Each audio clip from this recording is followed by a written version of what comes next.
Hello, how there? My name is Laulu Akonde and you are on to Inside Sources.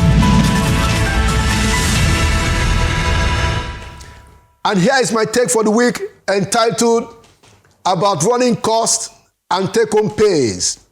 One of the most compelling absurdities in our national life today is the stark reality that a political office holder, specifically senators and reps, have take-home compensations that are not only among the highest in the world in these times with our economy, but ridiculously higher than what surgeons, cardiologists, and other rarefied professions earn in this country. There is no other place in the world where this is even possible, not to talk of it being acceptable. For instance, in the United States, congressmen and senators are paid $174,000 annually. But in that country, in the US, the average orthopedic surgeon earns over $565,000 annually, way more than their elected representatives. In the UK, members of parliament are paid £91,000 a year, but a consultant grade doctor in the UK takes home over £131,000 yearly. Let's come to Africa. In South Africa, members of the parliament get between 1.2 million rands or 1.7 million rands a year, but a consultant grade doctor in that country earns more than 2.3 million rands yearly. In Kenya, surgeons receive the annual salary around 20 million shillings. Compare that to what their members of parliament earn, 8.7 million shillings yearly. But here in Nigeria, an orthopedic surgeon takes an annual salary of 17.5 million naira annual. That's the average. The same thing that a heart surgeon in this country takes home. But our members of the National Assembly, with their running cost added, which is paid to them directly, and other allowances, they take home over 20 million naira in a month. Compare that to surgeons who in Nigeria take less than 20 million in a year. Now, some of the members of the National Assembly and their leaders over the years, they have tried to pull wool over our eyes, saying that the running costs, those are not salaries, but the monies are paid directly to their accounts, and they spend the monies entirely at their discretions. Some of them also try to justify the huge sum of the, based on the numerous claims and requests that they get from their constituents who ask them for help regarding medical bills, school fees, rent monies, and all of the other things. But the reality of the matter is that when we relegate the take-home of a top-notch consultant surgeon who is at the peak of his profession with all of his or her experience, when we relegate all of that below the take-home of an elected National Assembly member, we are saying that running for office is the higher calling. And that tends to tilt the rankings, the morality, and the aspiration of a society away from productivity, away from decency, and away from merits. A senator or a rep is not even required to have a high school certificate currently. Besides this, it is now known in the public space that the leadership of the National Assembly is the one that determines the running cost, not the Revenue Mobilization and Fiscal Commission, which is meant by the Constitution to determine those things. In June 4, 2021, ruling in a consolidated case, including Ubani versus Senate and others, at the Federal High Court, Honorable Judge Chuka Obiozo decided that the National Assembly has, and I quote, no power or semblance of power and cannot determine, direct, command, instruct, make or fix their salaries, wages, remuneration, running costs, or allowances. Quote ends. That was the ruling of the court. Now, in a display of reckless and utter disobedience to an unchallenged court order, the leadership of the current National Assembly even went ahead to increase the running cost from 14 million in the last assembly to 21 million per month. But we must commend the NNPP senator from Kano, Senator Kawu Smiler, for telling us the truth in a BBC interview that his salary monthly is over 21 million. Thank you, Senator Kawu. Look, our public schools, hospitals, police stations, healthcare centers, even several government MDAs don't get anything close to 20 million running costs even in a year. Even in a year. Police DPOs will tell you they don't even have funds to repair their operational vehicles or even buy fuel. But our federal legislators don't care for all of those things.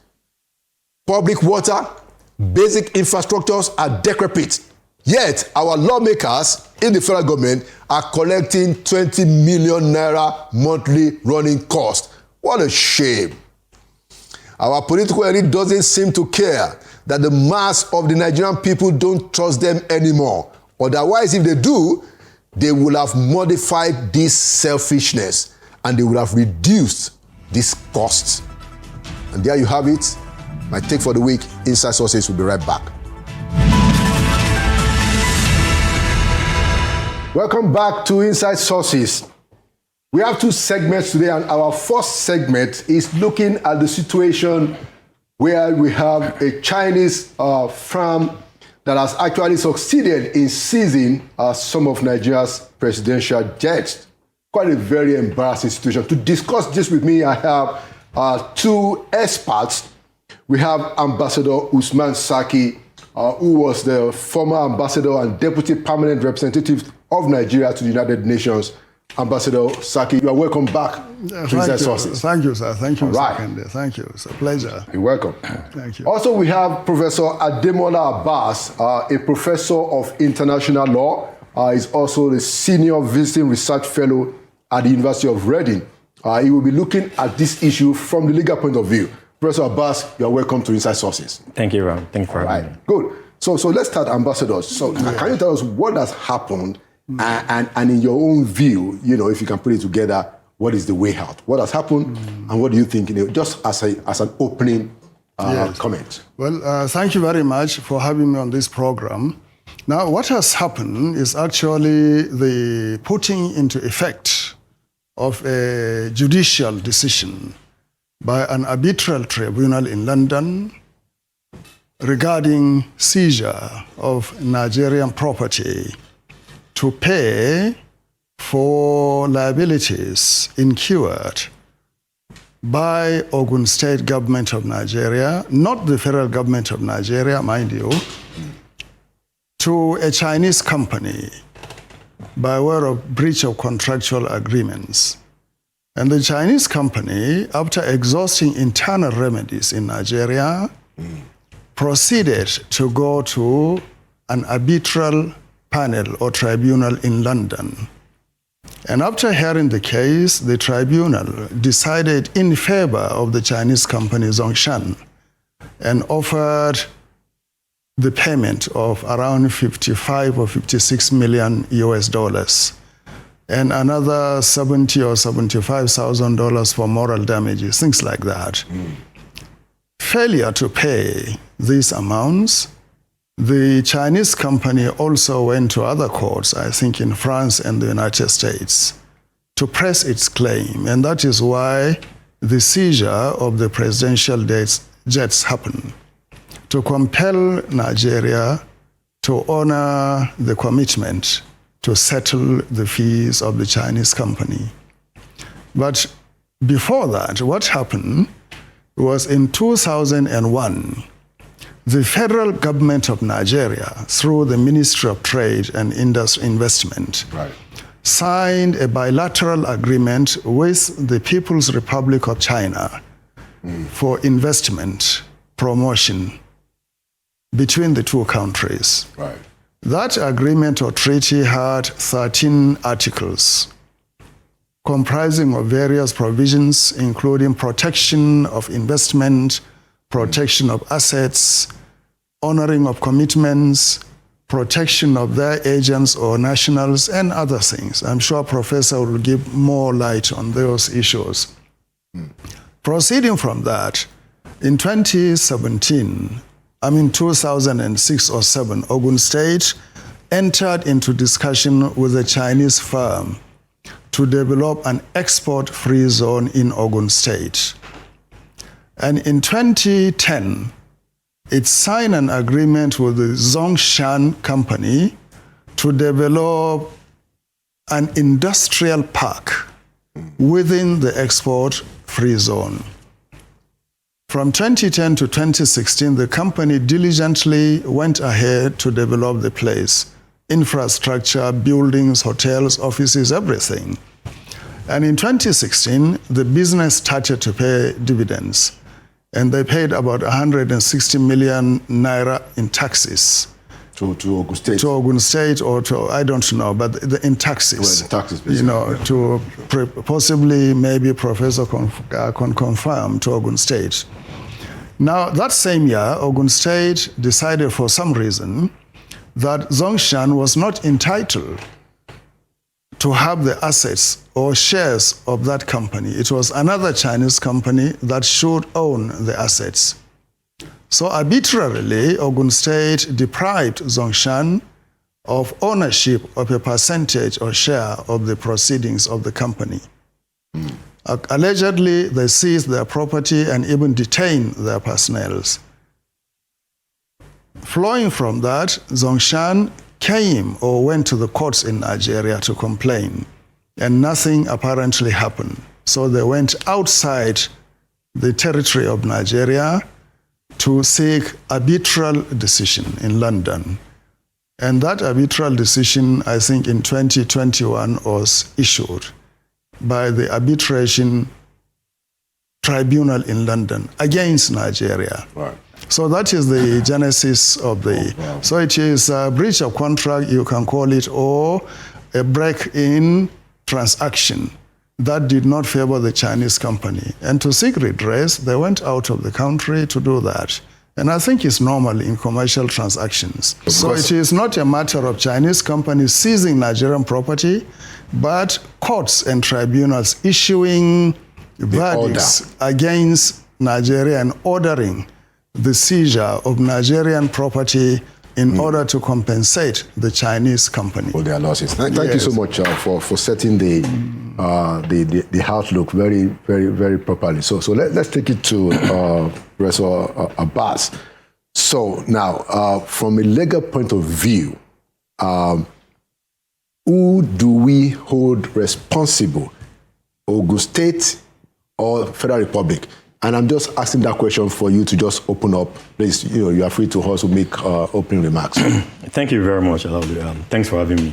And thanks, Ambassador. I think that was a very nice sort of deadline, right, of which helps a lot in contextualizing what has happened. Because there's a lot, I always say that there's a lot of emotions at the moment from Nigerians, and quite understandably so. Because Nigerians' assets have been seized by companies, not by a country. And that is where most of the emotions are coming from. But I always advise that, look, human beings, we can be emotional, but a country cannot be emotional, especially when you are dealing with legal matters and you are going to be dealing with some other international actors. When Ambassador was talking, he gave the outline of what happened 2001, Nigeria and China signing BIT, Bilateral Investment Treaty. And that treaty specifically promotes investment between the two countries. And but the treaty does something a bit more than that. It also confers rights on third parties who are not parties to the treaty. The treaty was between Nigeria and China. However, and as Ambassador said, there are 13 articles, but Articles 8 and 9 of the treaty are very, very critical to this particular case.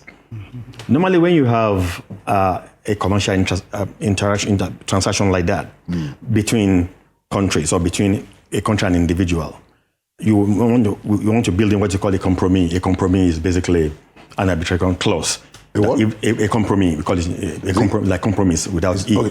A compromise like an arbitration clause. That if there's a crisis if I'm a Nigerian company and you are a British company, we're not going to use Nigerian law, British law, because we can't trust each other. Yeah. We're going to use a third country law. Okay. So it's normal. So most that's most an example of a compromise. most countries will say they will use a third country's law, but that country is presumed to be neutral. Right. So there's something wrong in that. Okay. Now, when Nigeria and China entered into that agreement, those were two equal parties under international law. Right.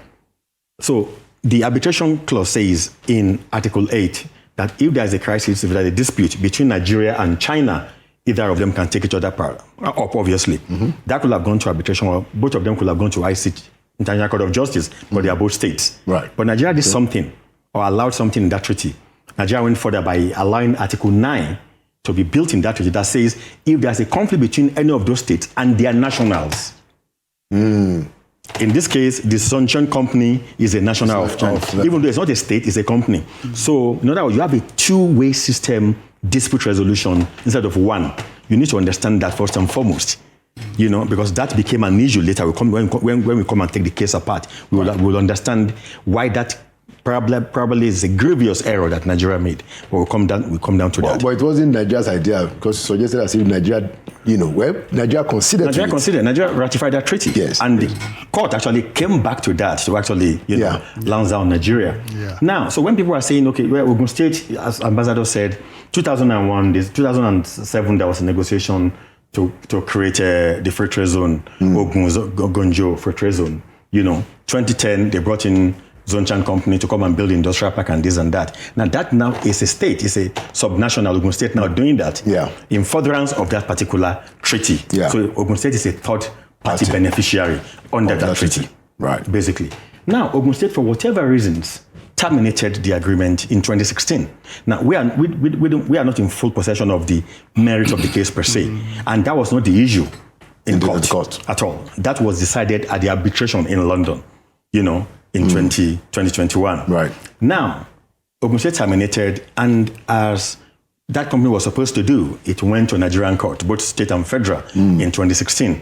But nothing came out of it. By 2018, they terminated it, and then they tried to first of all bring an arbitration. Singapore didn't do. Then they went over to the UK, to England, and in 2021, England granted an arbitral award. Basically.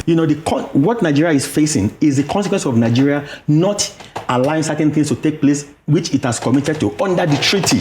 That is the issue here. Okay. That is why Ogun State didn't even feature, apart from the narration of the court of Genesis, they didn't feature in the whole legal debacle at all. Because what Nigeria is facing is whether Nigeria should have been pleaded in the case in the first place by something that is committed by one of the supranational. Yeah. But the straight answer is because Nigeria already involved itself in that business. We'll come to that. Through the treaty. Through the treaty. And some steps that Nigeria took.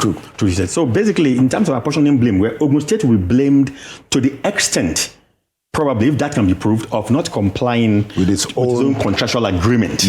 That is a separate issue. But in terms of what happened the company going after Nigeria, Ogun State has no responsibility for that at all, because Nigeria is a party to the treaty under which the arbitration has been brought. So two different things. So, Prof, just so our viewers can understand.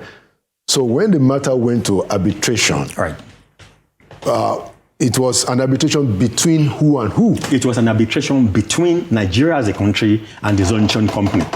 I see. And so it wasn't an arbitration between Ogun State at all. Ogun State. That's what Ogun State has nothing to do with. That's what I'm saying. We have to separate emotions from the law.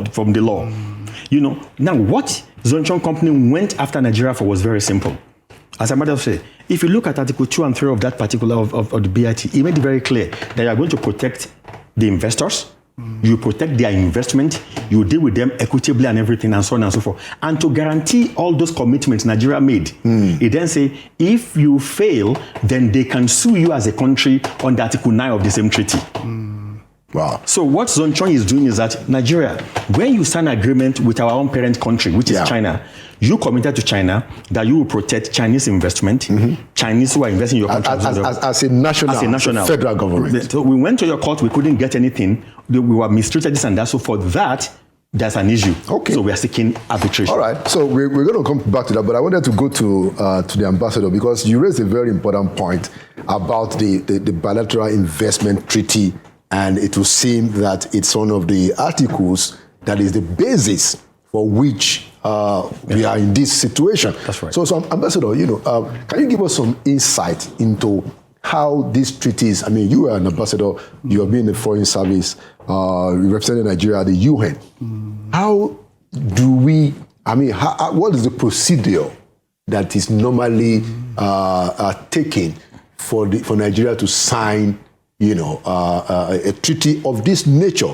Any treaty sent to you by a foreign body must be taken to the Federal Ministry of Justice. There is a special department with experts in terms of scrutinizing the text and putting it in appropriate legal treaty language. Then it goes to the Minister of Foreign Affairs to be included in the diplomatic process of vetting and counter-vetting, and also aligning it with other bilateral instruments existing between Nigeria and that country with which we are going to sign the treaty. Right. So if the Federal Ministry of Justice was not involved, Minister of Foreign Affairs was not involved, and mind you, the Federal Executive Council will also have to be informed by the Secretary to the Government of the Federation that such and such a treaty is in the offing, and to get the consent and approval of the government. Before it gets into force. It cannot go into force. It has to now come to the National Assembly, for ratification. How is it that we got this treaty signed when this was a clear loophole? What in your opinion could have, but the point is that how come those vetting process did not detect this kind of a loophole that is costing the country? It's going to cost us $70 million or thereabout if you have to pay. But more than that, it is costing us tremendous international embarrassment today. Ambassador, then I'll come to the lawyer. Yes, I think I put that down to the lack of rigorousness on the part of the Nigerian government processes. There is no coordination, there is no internal sharing of information, there are no exchange of procedures and discussions around such subjects. It seems to be a unilateral action taken by a particular ministry in good faith, mainly, to promote investment. But in the end, or at the end, the processes that were in place to really regulate, coordinate, and formalize those actions were not taken. Right. And the consequence now is our Minister of Foreign Affairs coming out to really speak his mind, cautioning subnational entities from going into contractual agreements without letting the Minister of Foreign Affairs know. Is it advisable? And I don't even know if the Ogun State government was aware of the 2001 treaty and they incorporated it in their contract with Zhongshan or not. I don't know, because it happened, the contract with Zhongshan took place in 2010. They started in 2007 and it was initiated in 2010. I don't know if they reflected it. But the Chinese, because they are thorough and meticulous, very systematic and very rigorous, they have to now apply everything according to their standards. So, Prof, to come to you now. So, how, in your own view, did we then have a situation where we couldn't spot this Article 9 that talks about the arbitration and all of that, which seems to have gotten us into trouble? And then I want you to link that to the issue of sovereign immunity that seems to be one of the arguments that is being put forward to save the situation. Well, thank you very much. Well, number one, as I said earlier on, it's normal to build arbitration in agreement, contractual or otherwise. But you normally have that between state and a state. Maybe two states, two countries are, maybe two countries want to do a deal and they don't want necessarily to go to the ICJ, because, International Court of Justice is based on consent. Right. If a state does not give its consent, you can't adjudicate. Yeah. So we may say, look, we are dealing with each other here. If there's a problem, let's have an arbitration. So when two countries do that, there is no problem at all. Or Here, what Nigeria, what the two parties, Nigeria and China did, what they agreed in BIT was to say, under Article 8 of that, if either of the state has a problem, they will arbitrate. But then they now put Article 9, the same thing, in the same treaty, to say, if any of their companies, any of persons in each other country, has a problem with one of the parties, they can adjudicate. That is a misnomer. That is creating right of a third party to an ordinary person who is not a state in a treaty that binds two states. And that is where the problem is. Number so one, that the ordinary person can go after the state, which is why Zone John was able to go after Nigeria. But let me answer your first question, that why didn't somebody spot that? I don't think it's a question of just somebody not spotting it as a mistake. No. You see, when countries are looking for investment, sometimes we let down our guard. And sometimes we try not to be as stringent as we should be. That is not to excuse tawdriness, in some quarters that this could have taken place.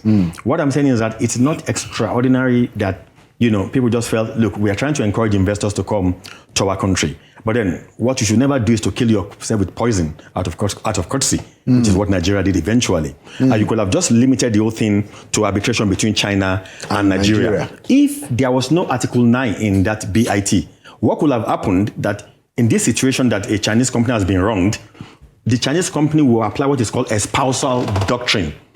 Espousal doctrine means that if there is a treaty between two countries, and a party, like a company or a person, is injured by one of those countries, that person cannot go after the other country. You will go to your country to espouse your right.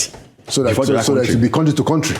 Precisely. We call it Mavromantis law, sort of law in court. If Article 9 had not been there in this situation, Zhongjian will have gone back to China to say, look, China, you are my country. You are the one that concluded this agreement with Nigeria. My rights have been violated. Can you please take it up with Nigeria? So China will either go to the International Court of Justice or find a diplomatic way of resolving with Nigeria. Ambassador, I wanted to ask you, so this idea of letting our guards down because of we seeking foreign investment, foreign direct investment, as they call it, whatever name they call it.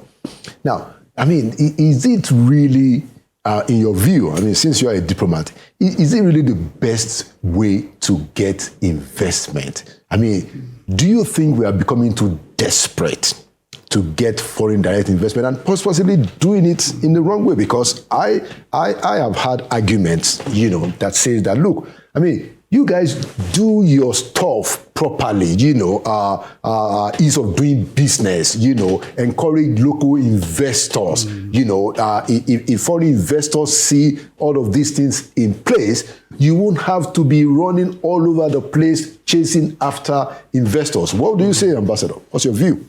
Yeah, well, thank you. There is a popular saying that a good thing sells itself. It doesn't need a salesman. If it is good, people will just automatically, on their own volition, come to purchase it or to take it or to have it. The same thing with the country. If you are well organized, your institutions are functioning, transparent, your laws and regulations are enforceable in objective, dispassionate, and transparent, non-discriminatory way. Your regulatory bodies are efficient and effective. Your means of communication with other countries and entities are very efficient and very well organized. Your legal system is responsive to complaints and other things. Then people will find it possible, because of these structures, to say that this country is safe and attractive for us to go in and to invest. There are no 10 countries like Nigeria in the entire world in terms of the endowments, if I may say so. So if you just put your house in order, you don't even need to go and ask people to come and invest in your country. So on the basis of the performance of our own indigenous entrepreneurs, capitalists, financiers, other people from outside will see the benefits of investment in Nigeria and come. But there are two things that you require to do that. Your foreign policy must be driven towards creating the perception of safety and comfort in your country for people to come. Then your internal policies and programs must be situated or coordinated in such a way that whoever comes into Nigeria does not face difficulties and environments. So for us to really attract investment, we don't need to do much, but we just need to really put our house in order. Yeah, and really the issue for the benefit of the public, your viewing public, we should differentiate between diplomatic immunity and sovereign immunity. So in this case, people are mixing everything up, So sovereign immunity is in a different class of its own. Diplomatic immunity emanated from the Vienna Convention of 1961 on diplomatic relations, and is restricted to diplomatic agents, missions, documents, and things like that. But sovereign immunity is more expansive. It applies to the immunity of the state, the agents of the state, the governments, and so forth, in interaction with other governments and other entities. But the limit here is that, do we consider that sovereign immunity as absolute or restricted? So today, the restrictive interpretation of immunity is gaining more ascendancy because of the injury done to non-state entities in interactions between state and other entities. So we go back to the Trendex case, Professor will know, or the very Linden case between CBN, which the U.S. court actually cited.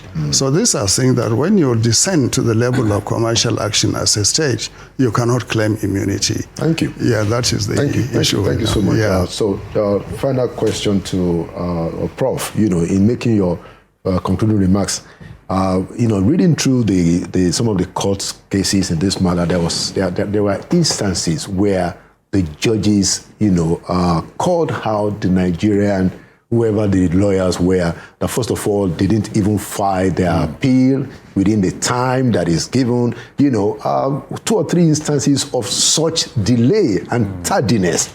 Prof, how are these things possible? Well, that's $1 billion question. And it's one. Look, shoddiness, unfortunately, has almost become a feature of our existence as a nation.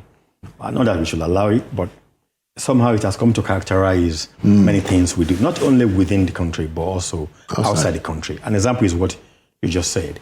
I remember very well during the Bakassi case, as an example. I think one of our lynch, point in that case was that when General Head of State General Gowon signed the agreement that was in contention, that he did not get the approval of the SMC, the Supreme Military Council. You are shocked that we will put up the argument. International lawyer will make the argument, because the very first thing you tell even a first-year student of international law is that there is a presumption of authority in the favor of your head of state or ministers when they sign or ratify agreement on behalf of your country. It should not lie on the other party to be investigating whether you comply with your constitutional matters internally before they can conclude that otherwise. Ambassador mentioned diplomatic immunity. That was Vienna Convention of 1861, and that came because state felt, look, we've practiced this for a long time under customary international law. Let's codify it. Our shoddiness in international matters sometimes, I think it often comes out when we don't put our best foot forward. I remember that the international lawyers that defended Cameroon were Cameroonian international lawyers. They didn't have to go and shop around worldwide. And we have actually in our sport. We saw a Senegalese coach, what he has been able to do with Senegal national team, when we are busy here procuring some old jaded people from some funny countries in Europe just because of the color of their skin. So our shoddiness permeates the whole gamut of our society. So, and I think for this particular area though, I think my concern is that we sometimes make a mistake. International transactions like this are pure international legal matters. Do not go and get professors of contract law, which is basically domestic law. And that is where the problem sometimes comes from. They cannot appreciate. There is no way you put an international lawyer on that treaty and the person will not turn to you and say, this Article 9, do you think we should permit it? Do you know the implication of this if anything happens? Obviously, I would have told the person, you know what, Mr. Ambassador, take it off. Take it out. So we hope we are going to do better as a country, because at the end of the day, it's our country. It's our country. What is the way out? Ambassador, how can Nigeria get itself out of this? Diplomatically, Ambassador, and then legally, to the professor. Ambassador. Well, I think, His Excellency President Bola Ahmed Tinubu is going to China, hopefully, in September for the China-Africa Summit.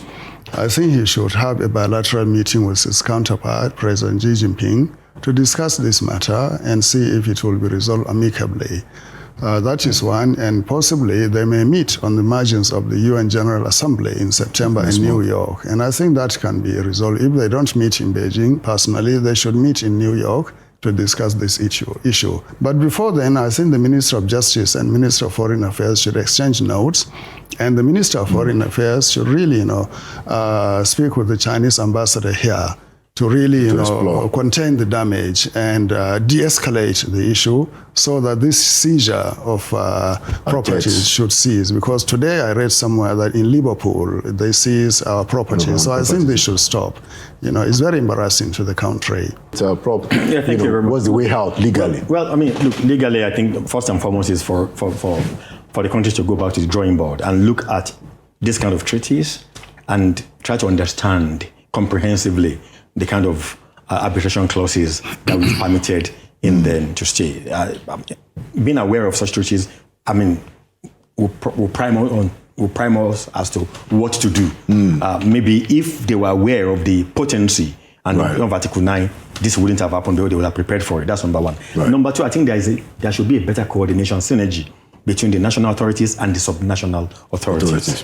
Why we can say Ogun State has not committed a crime is not a party to the treaty. BIT. Notwithstanding, if there has been a coordination between states and the federal on activities that fall within the ramifications of bilateral agreements between Nigeria and other states, there would have been more caution, and there would have been a lot of sensitization that look, there are certain things that you do not do. The Chinese are not stupid. They didn't go after Ogun State. They know they won't get anything from Ogun State. Ogun State hasn't got aircraft flying all over the world.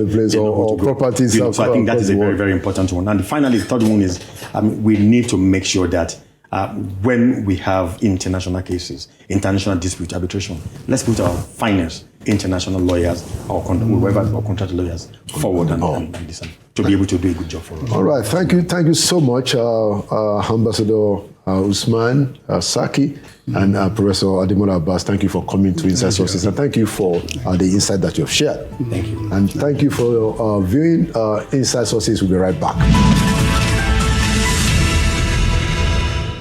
Welcome back to Inside Sources. For this segment, we want to look at the crunching fuel scarcity that has been on for quite a while. And of course, the issues around the transparency of NNPC that just released their audited financials not too long ago. To discuss that with me today, I have a notable oil and gas expert, somebody who has been in that sector, looking at things locally, nationally, and internationally. I'd like to welcome Mr. Henry Adigun to Inside Sources. Henry, you're welcome to Inside Sources. Thank you, sir. All right. So let's just take it from this fuel scarcity. We see that it's off and on. NNPC says that where we have enough stock, that will last for normally they say 90 days. But it seems that this thing is not really adding up, considering the number of times that people have been on the queue and then it will go and then it will come back. Right now, it's not going. So Mr. Adigun, what do you think is actually happening? The biggest challenge right now is we don't have products. We've known we'll be here since February, January. Anybody working in that sector would have known this since January, February. When we started having cancellation of our orders by suppliers because we owe them money, this was going to happen. The way it's working right now is NNPC is forced to bear the burden of subsidy, which they've called under recovery again, another word where it always gets confusing. You tell us under recovery, what does it mean? You're subsidizing. So now they've got to bear that burden. Government owes them money. I know the last request they made to government was to pay them close to about 2.8 trillion naira of debts for subsidy, which government denies is happening, which started back in July last year. And because they cannot, and then because there's a directive again for them to remit all money from crude sales into the CBN account, they are left stranded with no cash. So they carry the burden, they can't pay suppliers, and this was going to happen inevitably. So we got to the point where there is no supply. Now, the last time they said it was rainstorm and thunderstorms and hail, the other time, the biggest challenge we have in the sector is pricing. Once we keep on denying or lying and do not price properly, there can't be supply. Because nobody will bring in, I mean, NNPC has been the only company bringing petrol. Everybody brings diesel. Diesel hasn't been discussed since about 7 years or 8 years. Not as the education for. No, these ones are because anybody can bring them. You sell it at local prices. But when only a person can bring in, today, the international price of petrol is $1.25. We're selling it locally at 50 cents. Nobody can do that and get paid. Now, NNPC claims they're not paying subsidy to anybody. That's true. But they're carrying the cost of subsidy. So somebody's paying for it because you can't buy something at $1, sell at 50 cents, and say you're not paying subsidy. You've been doing that for the past, since July last year. Right. I mean, and it changes with the exchange rate variation. So that's the challenge we have right now. And what I expect is, it's a challenge for the government now itself because inflation is at the rates they are in. Any increase in petrol prices will spike inflation more. But we can't keep on lying to the people. We can't keep on giving a facade. Right. Under recovery, selling at, we're not paying subsidy. It's all lies. You are subsidizing petrol. Right. Be honest about it. Find a way to deal with it. Your decisions about remove subsidy were not well thought through. It was a good decision, but it wasn't well thought through. You didn't plan on mitigating the circumstances of removing it. You had no counter plan to get people back for cushioning the effects. Now you've done it. Go back to the drawing board and do it all over again. What in your own view, is the way out? You can't afford subsidy. My estimates Right. is that by December, at this exchange rate, we'll have had 8.2 trillion on subsidy. Government, in its own false figures, they give around. Which in these circumstances will be monies that NNPC is losing. The Nigerian government is losing, not NNPC. Because they are saying that there's no subsidy, like you are. No, but that's the point. That's the point I don't understand. The Nigerian government is losing the money. Let's get right. Is it because NNPC ought to be making those returns to the government? So the way it works simply is this. Right. Under the law and the PIA, Petroleum Industry Act, NNPC is given the task of being supplier of last reform. Yeah. Last resort. Right. Now, you don't have to resort it at the lowest price, but government has made a policy. Now, one of the reasons why the PIA came, just for historical fact, was to insulate NNPC from government policies like this. Now, if NNPC is supplying at very prices, NNPC is just like every other operator in the market. But government has decided to sell at less than purchase prices. Right. Now, what government has now said is use the dividends to the federation, not to the federal government. You know, there are 3 tiers of government. There's the federal, local, state. The money is supposed to be shared. It belongs to the 3. Yes. So the money belonging to the 3 will be used to defray the cost of importation. And that's the subsidy. That's subsidy. So at the end of the day, you're going to spend 8-point-something trillion, which will not go into local government revenues, which will not go to state revenues or federal revenues to be subsidy. Okay. So you were talking about the way out. The way out for me is have an honest conversation about this. We all know that the subsidy regime was littered with a lot of corruption. We also all agree that subsidy removal has effects on inflation. The point was this: when they were coming to government last year, the advice was, yes, remove subsidy, but develop a timetable for doing it. Do it in phases. Do it in ingredients, and ensure that you had adequate systems in place. Now, you haven't done that. Go back to drawing board. You can't afford this. You're borrowing money. You're in debt. You're borrowing more and more for something that is a consumptive action. Go back and say, okay, look, here is where we are. Your CNG plan hasn't worked, which is an alternative. You haven't talked about food prices are galloping. You've done tariff reduction, which will make little effect on food prices, because the biggest effect on food prices is not the tariff. It's the transportation cost. Exactly, which is what it's not. It doesn't take you to be a judge to know that. So go back and say, well, here's the challenge we have, 2-tier.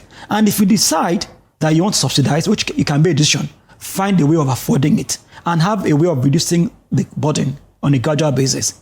Every other part of the country, I mean, look, we're now consuming 63, 65 million liters on a daily basis. It's impossible. It is impossible. Under the last regime, when we did it on 2016, we moved from 65 to 34. When we collapsed prices, because there wasn't any taken to Togo or Benin Republic. It was same price everywhere. Right. But today, everybody in Benin Republic will buy from Nigeria. Why would I buy from my own country when I can buy cheaper from Nigeria, take it there? Right. Same thing affecting many other products. Yeah. So we're back in the same regime. You made a very big sale. Yeah. You know, If you're a petrol station retailer, A tanker is 30,000 liters. It takes about a month to dispense it. If you take a tanker to the border, you make around 86% profit. Right away. What would you do?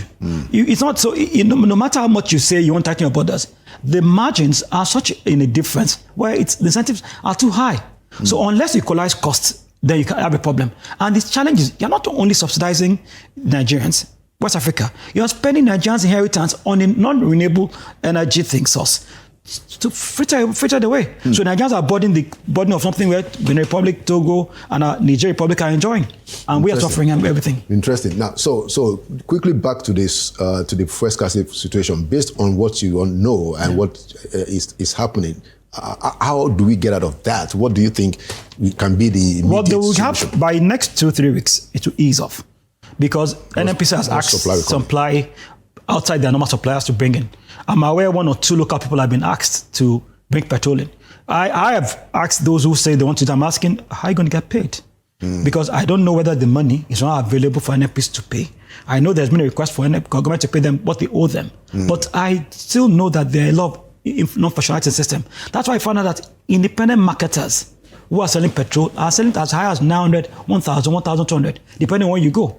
And those that are the major marketers say, look, I don't take it because nobody's going to sell to me. So there's a problem in the system, rather from pricing, supply chain. And the challenge about supply is once there's a disruption, it's a 36 days window turnaround to get supply back moving. Yeah, which is what has been happening back and forth. Yes. Now, so the issue of the federal government now asking NNPC to make their remittance to CBN, is that already happening? Or well, it is happening. I mean, look, it's illegal.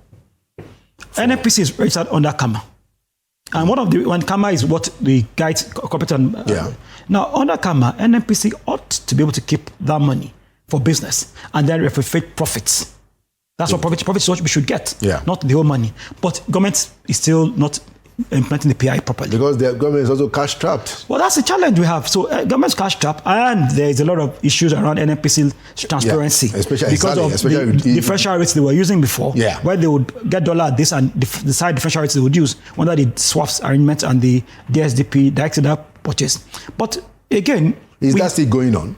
It's still going on because even what they're asking government to do with Dangote, the Naira sale, which they've touted as going to be the solution to the problem of volatility in the exchange market. I'm like, what are you talking about? The product you're selling, crude, is denominated in dollars. There's NNPC doesn't have enough of its own crude. So NNPC is in partnership with IOCs and NOCs and others to get its own crude. How are they going to pay those people? Are they going to pay them with Naira? Nobody's going to sell in Naira. You've also seen the IPPG and the OPT saying, we're not selling. We can't force us to sell. The law you establish is willing buyer, willing seller. So it's a complicated mess we put ourselves into. And the problem all lies from the fact that either those that are in charge don't want to be truthful, know what to do, don't want to do it, or their interest they're protecting. But it's a mess. Do you think that the president should do to NNPC and the oil and gas sector what he did to CBN when he ordered a full-scale investigation that brought out the rot? Do you think the president should do that for NNPC? To be honest with you, I think this is beyond a rot. I mean, being honest, NNPC has its own issues. Totally agree on that. But I think it's also a victim of federal government policies. Look, when you ask somebody to do something and they're forced to do it, look, if the president says the GCEO of NNPC sell petrol at half prices, he has no option. Or even though under the PIA, it's now under a board that should say, look, no, we can't do this. We're profit making, we must do this. And it says, okay, now it says again, use dividends to defray the cost of petrol. Again, another illegal act. Because you can't do that. Money for deflation has reflection accounts. So the rot is not within them alone. It's from the top. It's a general It's structural. rot. Interesting. It's structural. Interesting. Okay, right.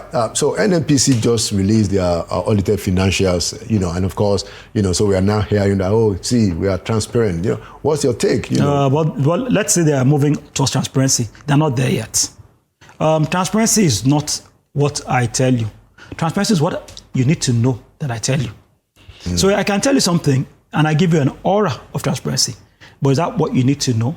Is it in a way you need to know it? That's why it means it's transparent. So what they're doing is they're providing more information which is going towards transparency. But the information you get, is it accurate? Is it factual? Is it verifiable? Let me give you an instance. Last year, NNPC, in its audited, said they'd invested 20 billion in Dangote Refinery, yes. 2 billion in Dangote Refinery to buy 20%. Last year. Yes, audited. Right. This year, audited.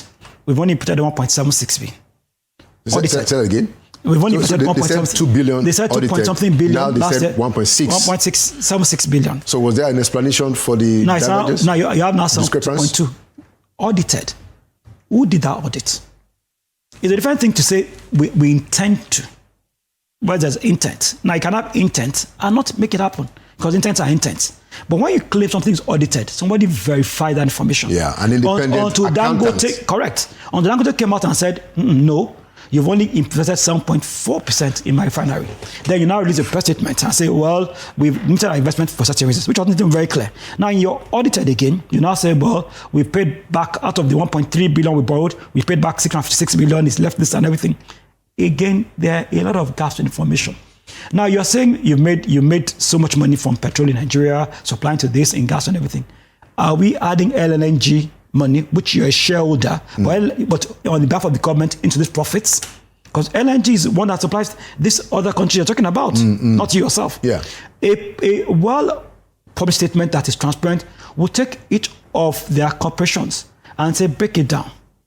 NNPC Retail, LNG, NNPC Group, NNPC this. Then we'll have a true picture. Of what is But going what on. we're seeing right now is what they want us to see. And when it comes to numbers are very funny. I can tell you 30% of population are well-fed. It's saying some percent are not well-fed. It means the same thing. 30% of population are well-fed. Okay, so some percent are hungry. So numbers are things that you trick upon. Yeah. So you say NNPC, then again, you're talking about exchange rate differential. When you say we've grown our profit, remember last year you were operating at $800 to Naira. Today you're doing at 1.6. If we devalue your currency and use the current exchange rate, Can we say that you are are actually really growing? Comparative to the cost of your business and the cost of investment in you, how much money have you made? And then your goods sales, which is the biggest factor of your earnings, is shrinking. You were doing many years ago 2.1, 1.9. Now you do 1.3 averagely. You tell us 1.6. The market says 1.3. Part of the lack of transparency again. Now you're saying we've increased from what sources? Are the code sales, are you getting more code other than declared? So there anybody who wanted to, who was interested enough, will pick holes in it. But who is interested in? This kind of things, the board that you sign up on it is not really there. So there are a lot of issues. I mean, it's a movement towards transparency. Yeah. But information is what I want you to see. Transparency is what you need to know. Excellent. Last question, arising from this conversation. So we have auditors who do this job. So this rot, quote unquote, it's not just NNPC or structural. How come you have auditors who are also signing off on these things and then the following year is changing? Isn't that also a societal worry? It's a big one. There was an NNPC report in 2014 by PwC auditors. And the disclaimers were like 11. And I asked a friend of mine who was working there, I said, if I had to audit any place and I put enough disclaimers like this on my report, then it's not worth it. So what were the disclaimers? Well, this is based on what they were told. This is based on everything. That's it. Anybody. But that's not auditing. Well, that is not. That everybody says, what are you doing? Why put your name on something you can't vouch for? Whenever you lend your name to an audit, you are lending your integrity to the audit. You are lending your reputation to the audit. Once you now make enough disclaimers and say, well, this, and everything, then you're just saying, look, take this with a pinch of salt. So again, these are the kind of issues we're talking about. And we also have NITI, which is doing a fantastic job. Yeah. Also always punching That's the holes. extractive industry transparent initiative. Yeah. That also has those gaps in it. Which is different from what the NNPC talks about. When you see the likes of Tao Jaudo and Co, what they report working with NIT and Co, there are a lot of disparities. Then who do you believe? And that's the issue we have. And so again, like you said, there's structural issues, there's societal issues. Yeah. But then it's what it is. When businesses are forced to compromise because of whatever issues, This is what we arise. Interesting. Thank you so much, Mr. Henry Adigo. And I think it's important to make the point that, you know, the auditors, at least this important point about the auditors of NNPC, it's important for you also to come and give us an explanation. Nigerians deserve to know why what was audited last year is different from what was audited this year. It's not just about NNPC, which we believe there are issues. It's not just about government, you know, and we have asked the president to find out what is going on in NNPC, but it's also about us as a people. The accountants that are doing this, they are Nigerians, they are not government agents. So it's important for them to also clarify what is going on. Thank you so much, Mr. Adigo, for coming to Inside Sources. Thank you, sir. And that would be a wrap-up for Inside Sources this week. Like we always say, we are here because we believe in Nigeria. We know that Nigeria will prevail because we will keep on at it until it happens. Thank you so much for watching. My name is Laulu Akonde, and by the grace of God, I'll see you next week.